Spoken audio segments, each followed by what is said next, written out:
Assalamu alaikum. On behalf of the Islamic Research Foundation, we welcome you all to today's program. We start the program with the Qiraat by Brother Ashraf Muhammadi.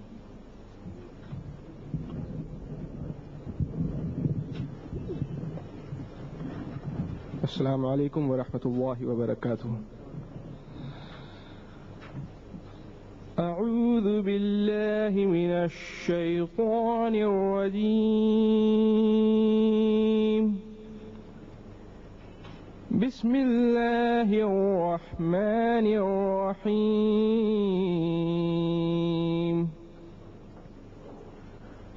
الذين يأكلون الربا لا يقومون إلا كما يقوم الذي يتخبطه الشيطان من المس، ذلك بأنهم قالوا إنما البيع مثل الربا وأحل الله البيع وحرم الربا، فمن جاءه موعظة من ربه فانتهى فله ما سلف وأمره إلا الله، ومن عاد فأولئك أصحاب النار هم فيها خالدون.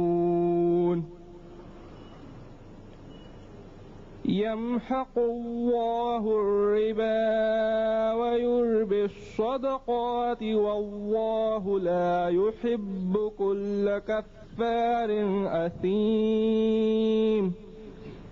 إن الذين آمنوا وعملوا الصالحات وأقاموا الصلاة وآتوا الزكاة لهم أجرهم عند ربهم ولا خوف عليهم ولا هم يحزنون.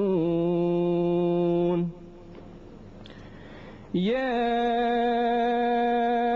أيها الذين آمنوا اتقوا الله وذروا ما بقي من الربا إن كنتم مؤمنين، فإن لم تفعلوا فأذنوا بحرب من الله ورسوله، فإن لم تفعلوا فأذنوا بحرب من الله ورسوله، وإن تبتم فلكم رؤوس أموالكم لا تظلمون ولا تظلمون. وإن كان ذو عسرة فنظرة إلى ميسرة وأن تصدقوا خير لكم إن كنتم تعلمون. صدق الله العظيم. I seek refuge with Allah from Satan the accursed. In the name of Allah, most gracious, most merciful. Those who devour usury will not stand except as stands one whom the evil has driven to madness by his touch. That is because they say, trade is like usury. But Allah has permitted trade and forbidden usury.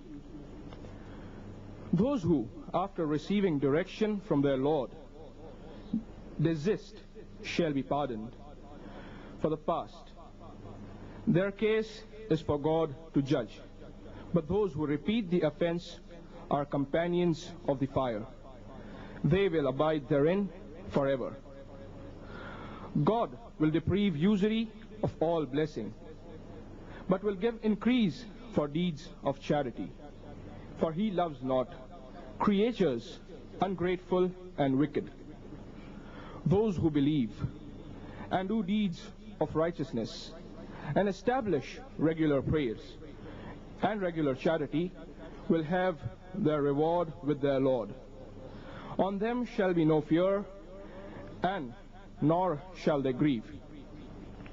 O you who believe, fear God and give up what remains of your demand for usury, if ye are indeed believers.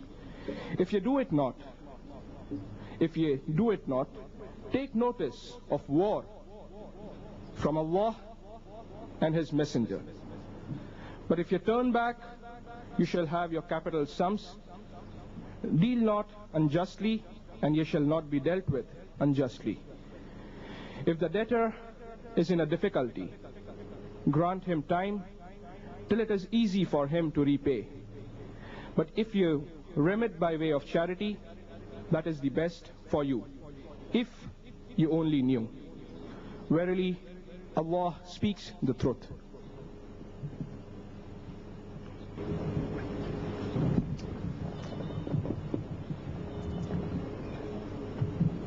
Assalamu alaikum. Those who have come in a bit later, I welcome you all to today's program once again.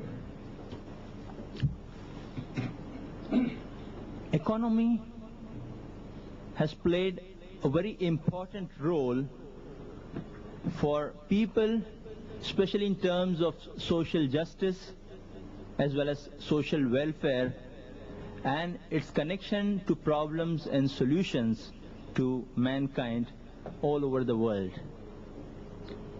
In this context, we at the Islamic Research Foundation, dealing on various topics where there has been a great rethinking going on internationally, like women's rights, human rights, and various kinds of social justices and systems.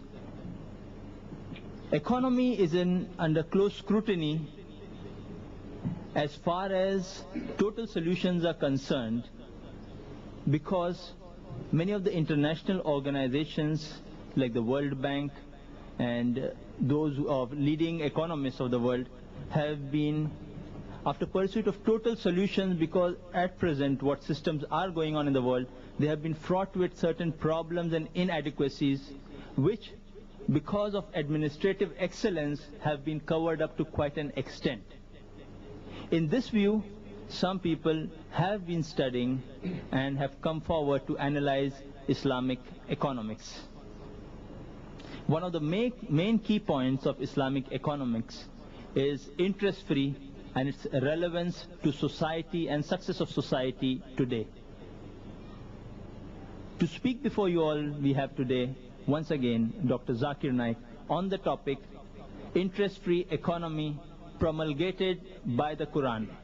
He'll basically be talking on the principles, and we will have a question-answer session after that, where we review the implementation.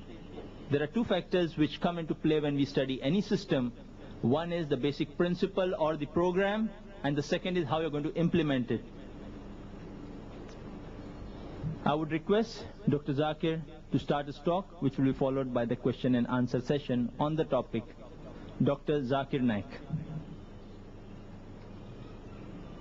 أعوذ بالله من الشيطان الرجيم بسم الله الرحمن الرحيم يا أيها الذين آمنوا اتقوا الله وذروا ما بقي من الربا إن كنتم مؤمنين فإن لم تفعلوا فذنوا بحرب من الله ورسوله وإن تبتم فلكم رؤوس أموالكم لا تظلمون ولا تظلمون بسم الله الرحمن الرحيم رب اشرح لي صدري ويسر لي أمري واحلل عقدة من لساني يفقهوا قولي. I welcome all of you with the Islamic greetings. Assalamu alaikum wa rahmatullahi wa barakatuhu. May peace, mercy, and blessings of Almighty Allah be on all of you. The topic of today's talk, as mentioned by the chairman, is interest-free economy promulgated by the Quran. The word riba is mentioned in the Quran no less than 8 times. It's mentioned in Surah Rum, chapter number 30, verse number 39. It's mentioned in Surah Nisa, chapter number 4, verse number 161. It's mentioned in Surah Al-Imran, chapter number 3, verse number 130. It's mentioned thrice in the verse of Surah Baqarah, chapter number 2, verse number 275. And in Surah Baqarah, chapter number 2, verse number 276. And in Surah Baqarah, chapter number 2, verse number 278. The word riba is mentioned in the Quran no less than 8 different times. The first time the word riba was revealed in the Quran was in Surah Rum, chapter number 30, verse number 39. It says that those who devour usury will have no increase with Allah, but those who give out in deeds of charity, seeking the pleasure of Allah subhanahu wa ta'ala, will have increase, and they will have a recompense multiplied. The word riba, the Arabic word riba, means an addition to or an increase over and above the original amount or the original size. In the Quran, it refers to as unlawful addition, and it means usury as well as interest. The first time the Quran mentions in the chronological order regarding riba, it does not say that it is prohibited. It only says, as I mentioned, in Surah Rum, chapter number 30, verse number 39, that those who give out in usury will have no increase with Allah subhanahu wa ta'ala, but those who give out in deeds of charity will have increase, and they shall have a recompense multiplied. Regarding riba, it is somewhat similar to what the Quran says about intoxicants. The prohibition of intoxicants was revealed in stages. The first time the Quran speaks about intoxicants is in Surah Baqarah, chapter number 2, verse number 219, and it says that when they ask thee concerning intoxicants and gambling, tell them, in it is some profit but great sin. The sin is greater than the profit. The first time the Quran reveals regarding intoxicants, it only said that in it is great sin and some profit. The sin is greater than profit. It did not prohibit us from consuming intoxicants. Later on, the second verse of the Quran to be revealed regarding intoxicants was of Surah Nisa, chapter number 4, verse number 43, which says that approach not your prayers with a mind befogged. Approach not your prayers when you're intoxicated. Finally, later on it was revealed regarding the prohibition of intoxicants in Surah Maida, chapter number 5, verse number 90, which says, Ya ayyuhal ladhina amanu, O you who believe, innamal khamru wal maisiru, most certainly intoxicants and gambling, wal anzab wal aslamu, dedication of stones, divination of arrows, rujtum min amali shaitan, these are Satan's handiwork. These are abominations of Satan's handiwork. Fashtanibul lalakum tuflihun. Abstain from such handiwork that you may prosper. After this verse was revealed, barrels of intoxicants were thrown on the streets of Medina, never to be filled again. So the prohibition of intoxicants came in stages. In the same fashion, the first time the word riba was mentioned, it only said that you will have no increase with Allah subhanahu wa ta'ala. The next was to be revealed regarding riba was from Surah Nisa, chapter number 4, verse number 161, which says that for the iniquities of the Jews, we made for them unlawful certain foods which were good and wholesome and which were lawful to them, because they hindered many from Allah's way, and they took usury which had been forbidden to them, which had been prohibited to them. So certain food which is mentioned in the Quran, that is meat of camel, of sheep, of goat, fat of the ox, of the hare, these particular things, the meat of the camel, the meat of the rabbit, and the meat of the hare, and the fat of the ox, the sheep, and the goat, though it was good and wholesome, had been prohibited to the Jews, because they hindered many from Allah's way, and they took riba, they took usury, they took interest, though it was prohibited to them. Later on, the Quran says in Surah Al-Imran, chapter number 3, verse number 130, which says, Ya ayyuhal ladhina amanu, O you who believe, la taqulu riba, devour not usury, ad'afam, muda'afatan, doubled and multiplied. O you who believe, devour not usury, doubled and multiplied, but fear Allah that you may really prosper. Here the Quran says that devour not usury, doubled and multiplied, but fear Allah that you may really prosper. But some of the Muslims may argue that the riba mentioned in the Quran only refers to usury, somewhat similar to what the money lenders, when they gave loan to people and they took an exorbitant amount. Quran prohibits usury, but Quran does not prohibit interest, which the modern day banks take. Let's analyze what's the meaning of usury and what's the meaning of interest. According to the Oxford Dictionary, the word interest means amount paid for the use of amount lent, money paid for the use of money lent. And usury, according to the Oxford Dictionary, means the act or practice of lending money at interest, especially at a very high rate. So in short, usury means exorbitant interest.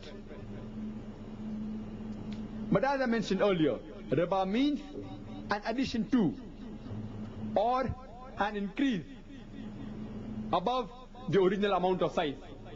It is unlawful addition, and here it refers to both usury as well as interest, irrespective whether the rate is small or big. Riba, whether it be interest or usury, it has been prohibited in the Quran. Some Muslims may further argue that interest is like trade. So what's the harm in involving yourself dealing with interest?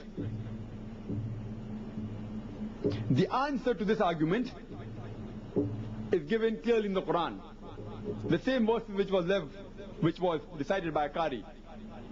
The answer is given in Surah Baqarah, chapter number 2, verse number 275, which says that those who devour usury will not stand except as stands one who the evil one by his touch has driven to madness. This is because they say that trade is like usury, trade is like interest. Allah has permitted trade, but has forbidden riba, has forbidden usury, has forbidden interest.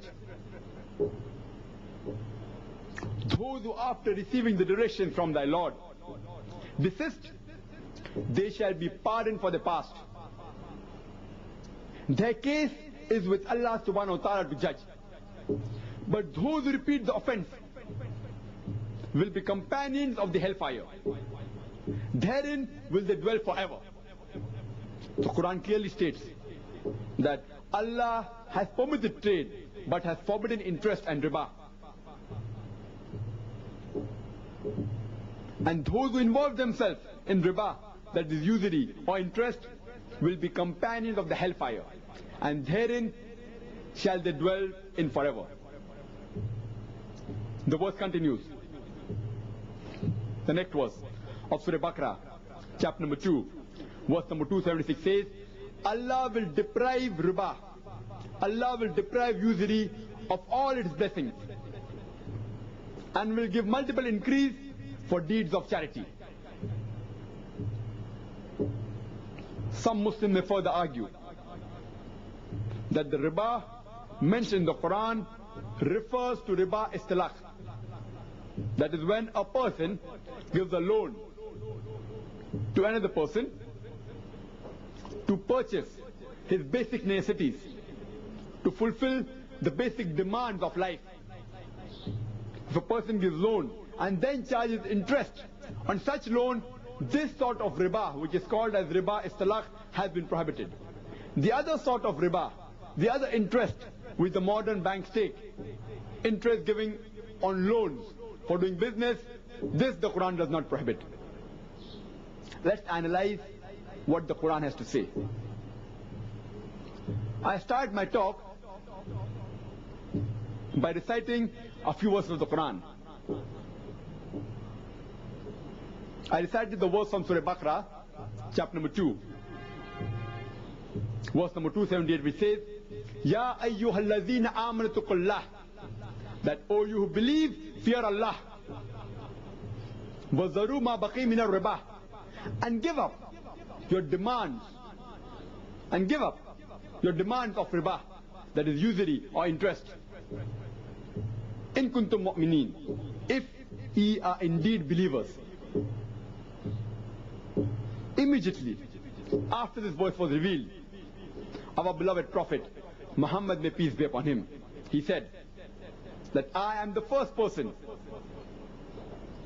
to let go, to nullify the interest which is due to my relative Hazrat Abbas bin Abdul Muttalib, may Allah be pleased with him. Previously, in the pre-Islamic Arabia, there were two types of business that was done. One was the Mudariba system, that is, a person gave loan to a Mudarib, to a businessman, to a person who's doing trade, and whatever profit that businessman had, it was shared between the person who gave loan and the businessman. And the second type was money was given to a businessman and a fixed interest was charged on that money.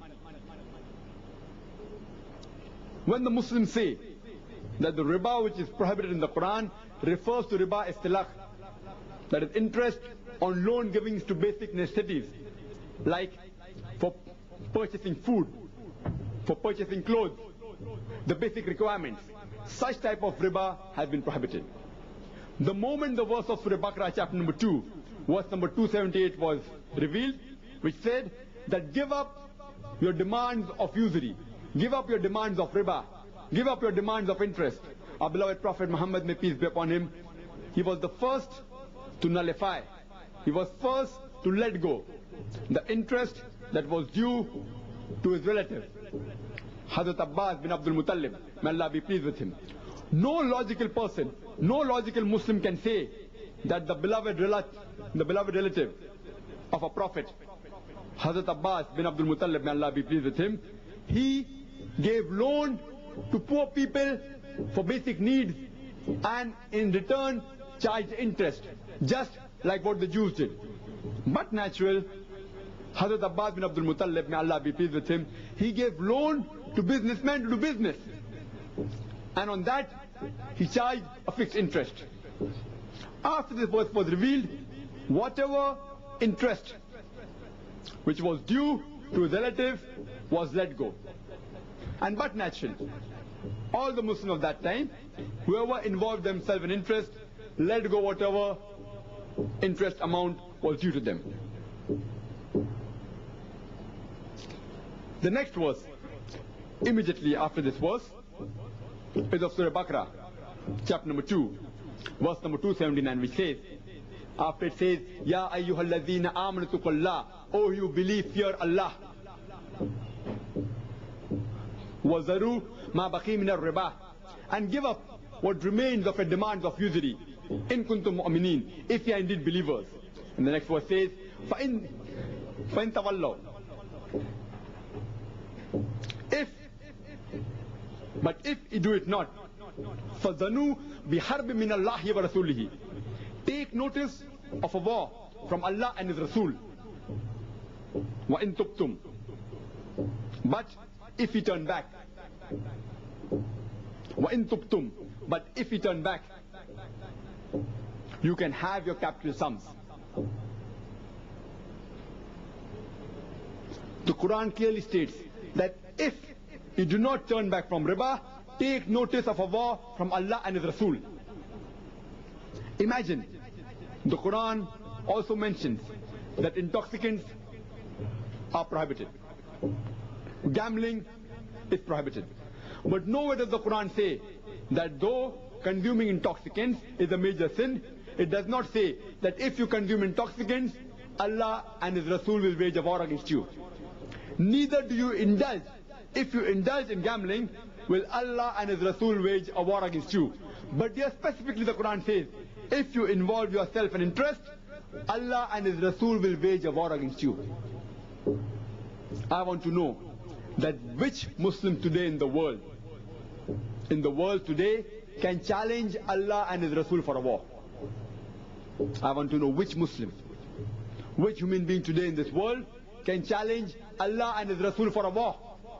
If you involve yourself in interest, in usury, you are challenging Allah and His Rasul for a war. And the next verse of Surah Baqarah, chapter number 2, verse number 280 continues, that if the debtor is in difficulty, give him time to repay until it is easy for him to repay. But if you give it in deeds of charity, that is best for you. Regarding riba, the prohibition has also been mentioned in several hadiths. It is clearly mentioned in Sahih Bukhari, volume number 6, chapter number 48, 49, 50 and 51. That is hadith number 64, 65, 66 and 67. The first three hadiths, that's hadith number 64, 65 and 66 of volume 6 of Sahih Bukhari, says that Hazrat Aisha, may Allah be pleased with her, she narrated that after the last verses of Surah Baqarah was revealed to Allah's Messenger, may Allah be pleased with him, may peace be upon him, he went out and repeated that in the mosque and prohibited the trade of alcohol and liquor. And the last hadith, hadith number 67, says that the hadith was narrated by Ibn Abbas, may Allah be pleased with him, that the last verses of the Quran to be revealed were verses prohibiting riba. These 7 verses, that is from Surah Baqarah, chapter number 2, verse number 275 to verse number 281, were the last 7 verses of the Quran to be revealed. And immediately after the revelation, a few days later on, our beloved Prophet, may peace be upon him, he expired. That's the reason that the companions did not have much time to know the minute details of the implication of the Sharia. And it's mentioned in the commentary of Ibn Qasir that Hazrat Umar, may Allah be pleased with him, he said he had wished that the beloved Prophet had thrown more light on 3 things. One being riba, and the other two being Khilafah and Kalala. That is how a property of a deceased person who has no relatives, how it should be divided, which is mentioned in Surah Nisa chapter 4 verse number 12. But from the hadiths you can come to know clearly, besides the mention in the Quran, it's also mentioned in the Sahih hadiths. If you read the index, that is the glossary of Sahih Bukhari in volume 1, under the topic of riba, it is said riba is of two types. Riba nasiya, that is loan given to a person for business and interest charged on that loan. And riba fadal, that is exchanging a superior quality of good in turn for a bigger quantity of inferior quality of good, irrespective it may be gold, silver, foodstuff, etc. And it says all types of riba are prohibited. The prohibition of riba is also clearly mentioned in Sahih Muslim in volume 3, in chapter number 623, hadith number 3845 to 3849. 5 hadiths which clearly mention in Sahih Muslim that riba is prohibited.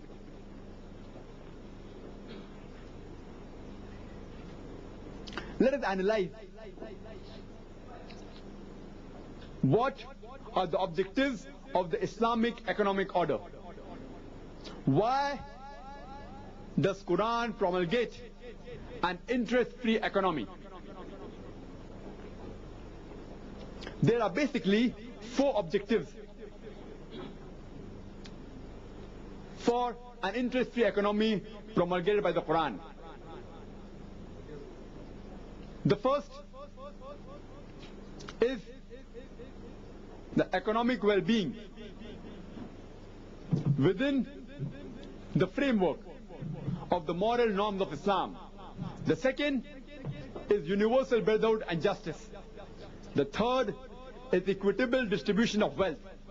And the fourth is individual freedom within the context of social welfare. Let's analyze the first objective, that is economic well-being within the framework of the moral norms of Islam. The Quran mentions in Surah Baqarah, chapter number 2, verse number 68, that eat and drink of the sustenance provided by Allah subhanahu wa ta'ala and create no mischief or evil on the face of the earth. A similar thing is repeated in Surah Baqarah, chapter number 2, verse number 160, which says that eat of the produces of the earth and follow not the footsteps of the evil one, for he is to you an avowed enemy. It further mentions Surah Jummah, chapter number 62, verse number 10, that after the prayer is finished, disperse ye in the land to seek the bounties of Allah subhanahu wa ta'ala. From these verses you can realize that the Quran encourages the people to enjoy the bounties of Allah subhanahu wa ta'ala, to enjoy the good things which Allah has provided for you. It is mentioned in the hadith narrated on the authority of Al-Bayhaqi that the person who seeks the world lawfully to cater to the need of his family, to avoid begging and to be kind to his neighbor, will meet Allah with a shining face like the full moon. Begging has been discouraged in Islam. It's also mentioned in Sahih Bukhari, chapter number 2, volume number 2, page number 133, that the hand that is above is better than the hand that is below. It's also mentioned in the hadith of Ibn Majah, volume 2, page number 723.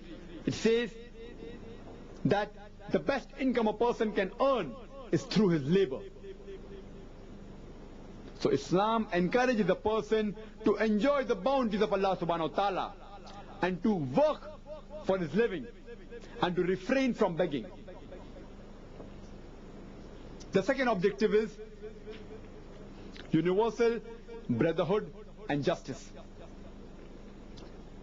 The best verse that I can quote to you from the Quran regarding universal brotherhood is from Surah Al-Hujurat, chapter number 49, verse number 13, which says that, O humankind, we have created you from a single pair of a male and female and have divided you into nations and tribes so that you shall recognize each other, not that you shall despise each other.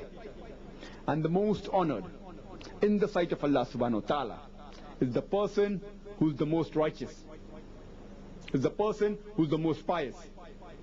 From this verse you come to know the criteria for judgment in the sight of Allah subhanahu wa ta'ala. It is not sex, it is not wealth, it is not caste, it is not color, but it is taqwa, it is God consciousness, it is piety.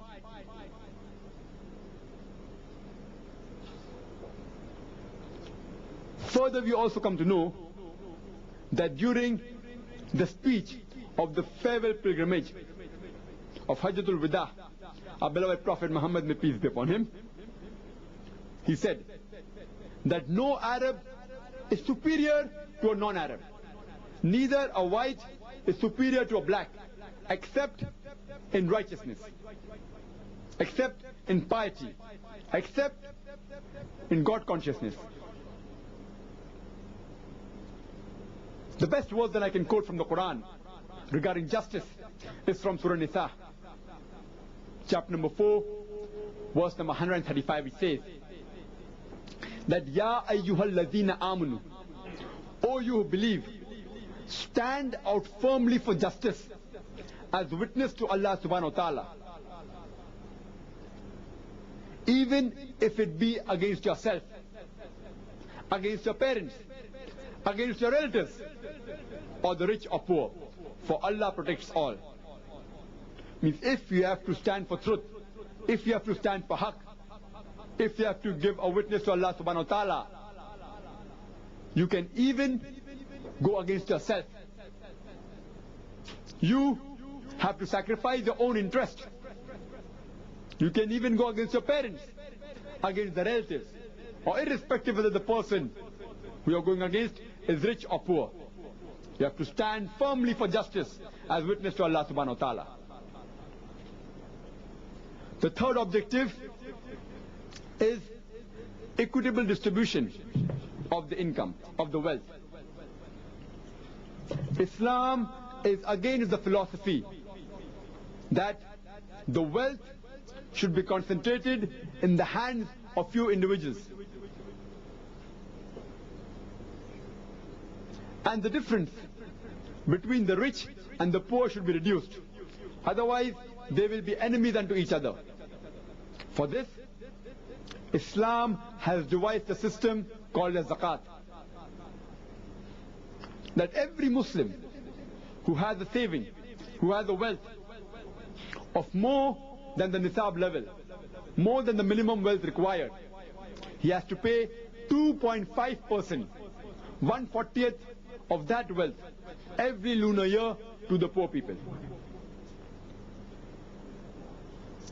And the categories to whom zakat can be given has been clearly listed in the Quran in Surah Tawbah, chapter number 9, verse number 60, which says that zakat can be given to a fuqara, to a person who is poor. It can be given to a masakin, a person who is needy. It can be given to amilun, a person who is engaged in collecting and distributing the zakat. It can be given to mu'allafatu qulub, those whose hearts are inclined towards Islam, that is the converts or the reverts. It can be given to the riqab, that is the captives. It can be given to the Garimun, that is, the one who has taken loan, can be given to the debtor. The seventh category is Ibn Sabil, that is the wayfarer, the traveler. Even though he is rich, if he gets stranded in a foreign land, and if he does not have money to go back or for his sustenance, you can give him out of the zakat money. And the last category is fi sabilillah, in the way of Allah. And this last category is further subdivided. In this category of fi sabilillah, it can be given to a person who is giving religious education, person who is acquiring religious education, the person who is involved in doing jihad in the way of Allah, striving, struggling, doing holy war in the way of Allah. It can be given to a da'i. It can be also given to a person who is obtaining the secular education. The several categories. This system of zakat has been specified. The reason which is given in the Quran in Surah Al-Hashr, chapter number 59, verse number 7, to prevent the wealth from circulating amongst the wealthy and rich. The zakat has been devised to prevent the wealth from circulating amongst the rich and the wealthy. If every individual in this world practices the system of zakat, there will not be a single human being who will die of hunger in this world. Unfortunately, even the Muslims don't give the correct zakat that is due to them. They may give part of it, only a small percentage. If every Muslim in this world gives zakat correctly, there will not be a single Muslim below the poverty line. Islam teaches that to find lawful employment to the person who is unemployed and to give him a good remuneration for the work he does. The Quran also says that after a person dies, his wealth should be divided according to the guidelines laid in the Quran in Surah Nisa, chapter number 4, verse number 11, 12 and verse number 176. It should not go to one or two individuals of the society, how it is done today, that whatever wealth is remaining of a person who dies, it goes to one or two individuals. But the Quran specifies the wealth should be distributed according to the guidelines laid in the Quran. The fourth objective is individual freedom within the context of the social welfare.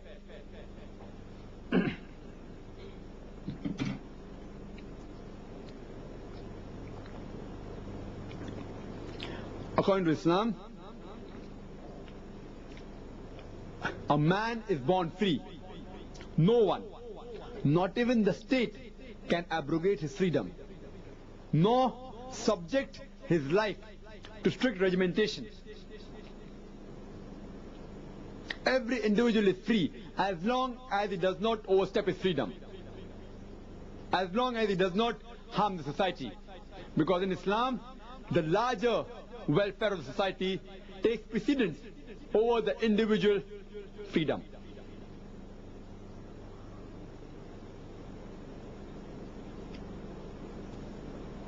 Working and labor, working and labor as well as the benefit in business are both important principles of the Sharia, but the former takes precedence over the latter.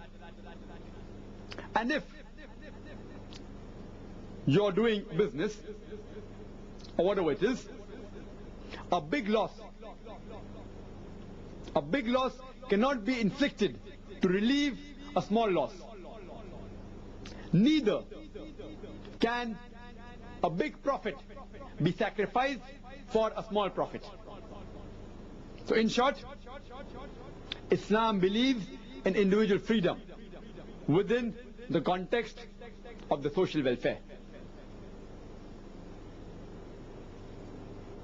There are several evils of the interest-based economy.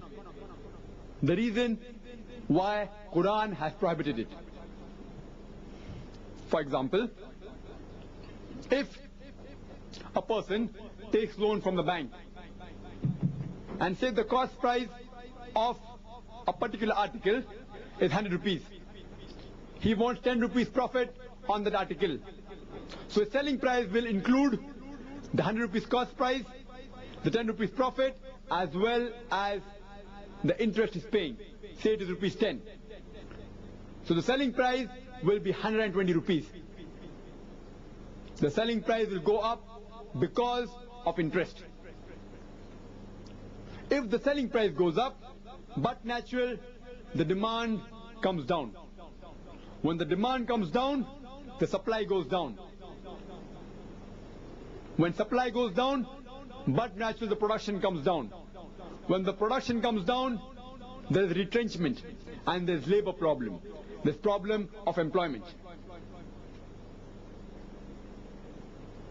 There are a lot of social injustice.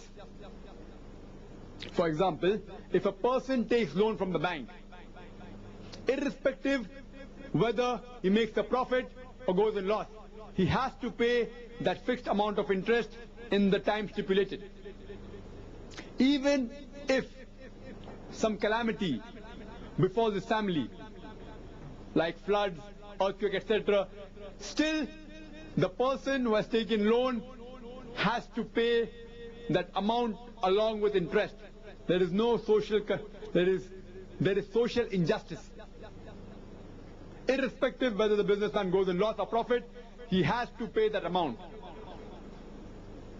There is no social consideration also. For example, if two businessmen, they come to ask for a loan from a bank, from the modern bank. One businessman wants to open an alcohol factory, and the other businessman wants to start a school. But natural, the person starting an alcohol factory will have better returns, and the loan given to him will be more secured, and he will give a higher rate of interest as compared to the other businessman who wants to start a school or an hospital. There is no social consideration. The modern bank is only interested in getting bigger returns. It's not bothered whether you open an alcohol factory or a gambling den or a school or a hospital. That's the reason that if you analyze in the 80s, most of the modern banks, they financed gambling dens. That's the reason you will find that hundreds and thousands of gambling dens had been opened in the 80s throughout the world. All the banks financed gambling dens, gambling dens, gambling dens. Though theoretically, the modern banker will tell you that even we have social consideration, and for name's sake, he may give a loan to a few social projects. But majority of his loans, if you analyze, are not based on social consideration. It's based on better interest. According to the modern banking, it encourages a person to store money. It encourages a person to keep the money idle. That you keep so much money in the bank and you get a fixed return of 10% or 12% every year. It encourages a person to store money. And lastly, the power is concentrated in the hands of few people. That is the bankers. That's the reason that a small percentage of people, that is a small community, that is the Jews, which are controlling the major modern banks of the world. Today they are controlling the full world. The power today is mainly in the hands of the Jews, because though they are negligible in percentage, they are controlling most of the modern banks. So because of the modern banking system, power is concentrated in the hands of few individuals. Same way, there are several benefits of the Islamic banking. Firstly, no interest is involved. It's based on profit and loss. So if a person wants to sell his good, it will only have the cost price and the profit. Instead of 120 rupees, his selling price will be 110 rupees. If the selling price comes down, the demand increases. If the demand increases, but natural supply increases. Supply increases, the production increases. And but natural, there is more labor for the people. And it encourages the people to work and to strive. It encourages a people to earn the living. It has social justice. That if a businessman takes a loan, if he goes in loss, the loss is shared by the bank. If he goes in profit, the profit is shared by the bank. And if he takes a loan, and if certain calamity befalls him, but natural, the Islamic bank gives him more time to repay, not like the modern bank. The more later you pay, you have to pay a bigger penalty. In the Islamic bank, they give more time. And many a time, if they find the situation very bad, they also let go of that loan. There is social consideration. You cannot give loan to any businessman who is doing any activity against the Islamic Sharia. Any activity which is causing harm to the society.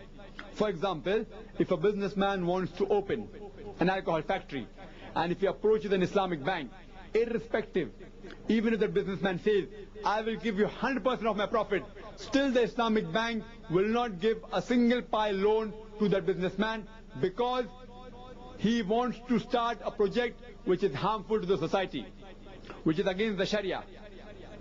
So in the Islamic banking, there is social consideration. And they encourages more.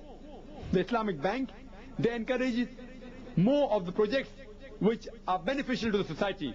For example, building of schools, building of hospitals, building of nurseries, etc. In short, the Islamic bank encourages the society to improve. In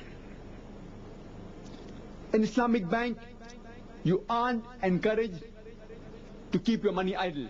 You're encouraged to invest your money and be a partner in the business. And lastly, the power is not concentrated in the hands of a few individuals. Because here, the profit and loss is shared by the businessman, by the banker, as well as the depositor. The power is shared equally between all the people. It's not concentrated in the hands of the few people.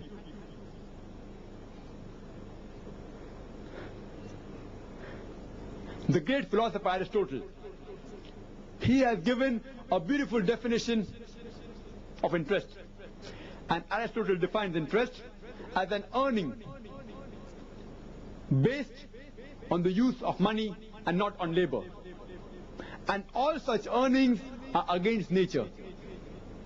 According to Aristotle, interest is an earning based on the use of money, not on labor.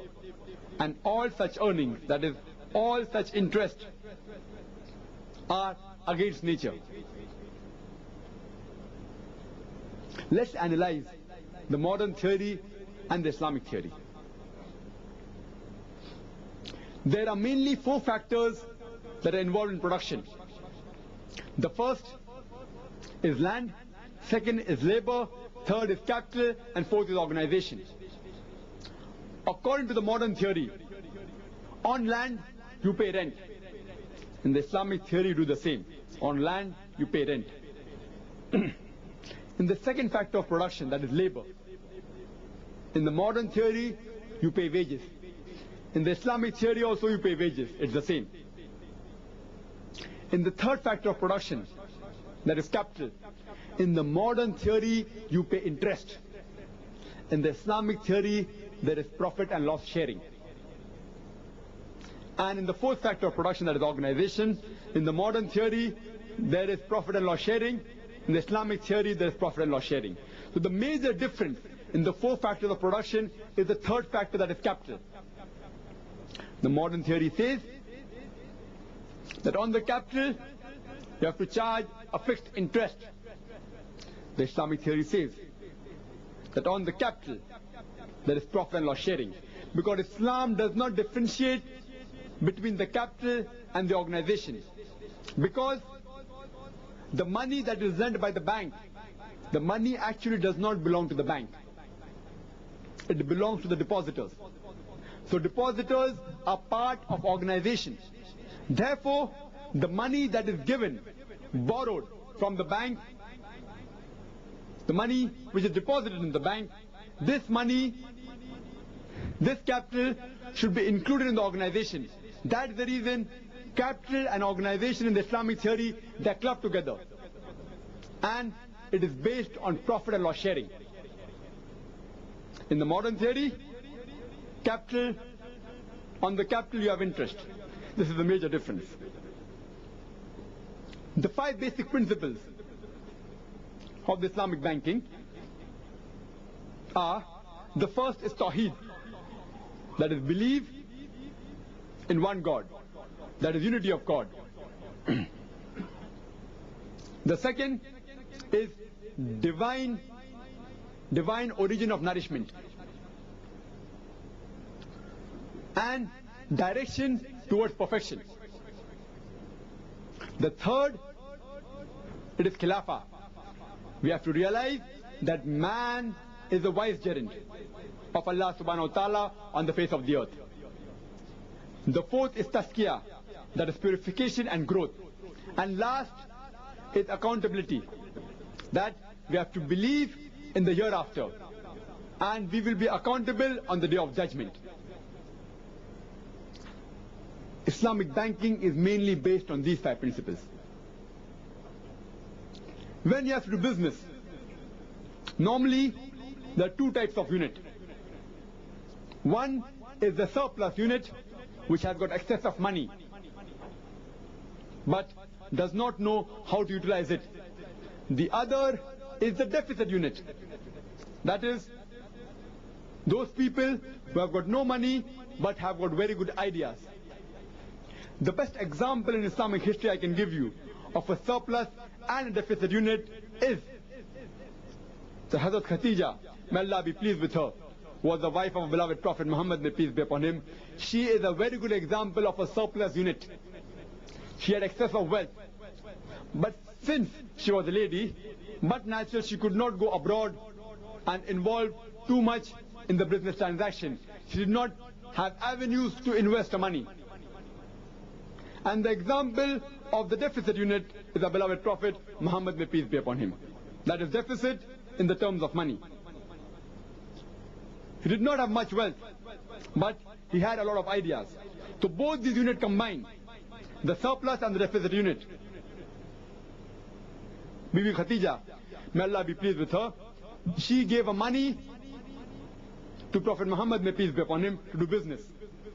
And whatever profit they obtained, it was shared on the ratio that was predetermined. The best example you have in Islamic history of a deficit and a surplus unit. Let's analyze the system of modern banking and Islamic banking. Let's first analyze the options open for an individual to deposit the money in an Islamic bank. The first type of account you have for deposit account is the current account. It is called as Wadiya in Fiqh, that you deposit your money in the Islamic bank, in the current account. That money which the Islamic bank takes, it utilizes that money with your permission. You give permission to the bank to utilize that money. But if the bank goes in loss, the loss is not shared by the depositor. If the bank goes in profit, neither is the profit shared by the depositor. The depositor only keeps the money for safety. It's called as amana. He keeps his wealth for safety. He is not interested in profit, neither in loss. He keeps his money for safety. And Islamic Sharia gives the permission that you are allowed to keep your money as amanat with anyone and you can utilize it. At the same time, the Islamic bank gives you a check and a slip book. But naturally, with the checkbook, you can withdraw money whenever you want, and with the slip book, you can put in money whenever you want, similar to the modern bank.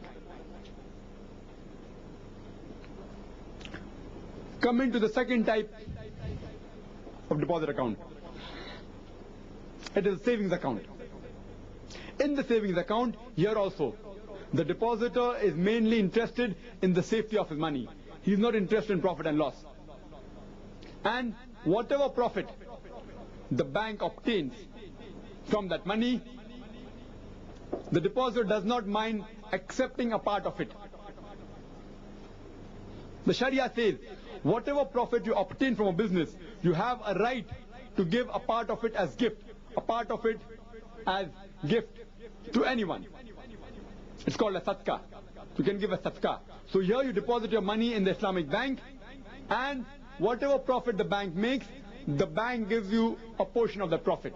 But you cannot demand a fixed amount of profit. It's not allowed in Islam. Whatever the bank gives, you have to accept it. And the remaining profit, it's considered as you have given it back to the bank. You have a right to give back your profit to whoever you wish, according to Islamic Sharia. So these two accounts, the current account and the savings account, the depositors are mainly interested in the safety of the money. They aren't interested in profit. The other type of account that you have are the investment accounts. Or in the modern banks, they are similar to the fixed deposit account. And this are further divided into several types.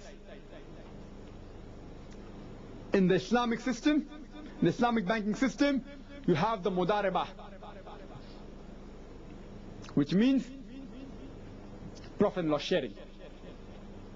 That the person, the depositor, keeps an amount for a fixed period of time. The period of time may be multiples of 3 months. It can be 3 months, it can be 6 months, it can be 9 months, it can be 12 months. This example I'm giving you of the Islamic banking is based on the Islamic banking in Malaysia. The best banking that you have today, the Islamic banking you have today in the world, is the Malaysian banking. There is no better Islamic banking anywhere in the world than the Islamic banking followed in Malaysia. In the other countries, they partly follow Islamic banking, partly they don't. But the 100% system, which I have in my knowledge, the only country which is following 100% to the minutest detail is in Malaysia.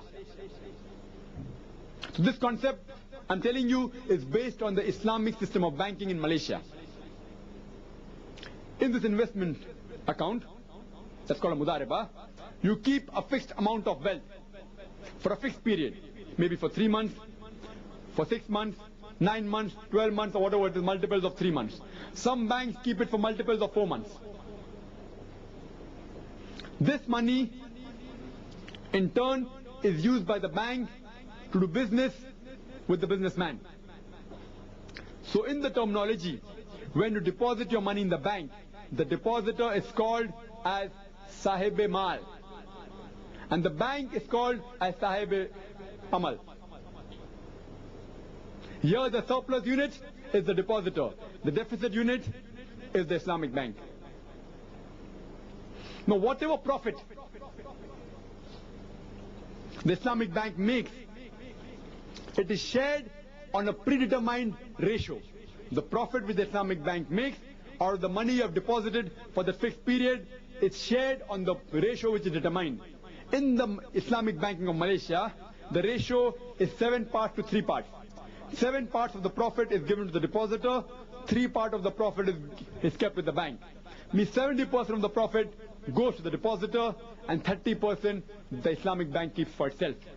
For example, if you deposit 1,000 rupees in the Islamic Bank of Malaysia for 1 year, and the bank makes a profit of 100 rupees, so bank will give you 70 rupees of the profit and will keep 30 rupees of the profit. But naturally the capital also you get back, but the profit you will get 70%, 70 rupees, and the bank will give 30 rupees. If the bank makes a profit of 500 rupees, the bank keeps 30% of 500 rupees, that is 150 rupees, and gives you 70% of the profit. That is, gives you 350 rupees. So, bigger the profit, bigger is the share of the depositor as well as the bank.